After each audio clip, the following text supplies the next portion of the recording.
করেছ। যদি ভগবান আপনাকে অনেক বেশি অপেক্ষা করাচ্ছেন, তাহলে প্রস্তুত থাকুন।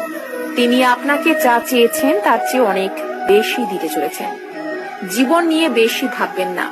যিনি আপনাকে জীবন দিয়েছেন তিনি কিছু না কিছু ভেবেই দিয়েছেন। শ্রীকৃষ্ণ বলেছেন, কাউকে দুঃখ দিয়ে আমার কাছে সুখ কামনা করো না। আর কাউকে যদি ক্ষণিকের জন্য সুখ দাও, তবে তোমার দুঃখ নিয়ে চিন্তা করো না। মৃত ব্যক্তিকে কাঁধ দেওয়াকে মানুষ যেমন পুণ্য বলে মনে করে, তেমনি জীবিত মানুষের পাশে থাকাকেও পুণ্য বলে ভাবতে শুরু করলে জীবন সহজ হয়ে যাবে। আমাদের অকারণে কোনো মানুষের সাথে দেখা হয় না। আমরা কিছু মানুষের থেকে শিক্ষা পাই, আর কিছু মানুষের থেকে জ্ঞান পাই। কে কি করছে, কিভাবে করছে এবং কেন করছে, তা থেকে যতই দূরে থাকবেন ততই সুখী থাকবেন।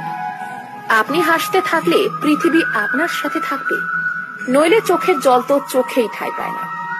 যদি কেউ আপনার ভালো কাজকে সন্দেহ করে, তাহলে মন খারাপ করবেন না, কারণ সন্দেহ সর্বদা স্বর্ণের বিশুদ্ধতার উপর করা হয়, কয়লার কালো দাগের উপর নয়।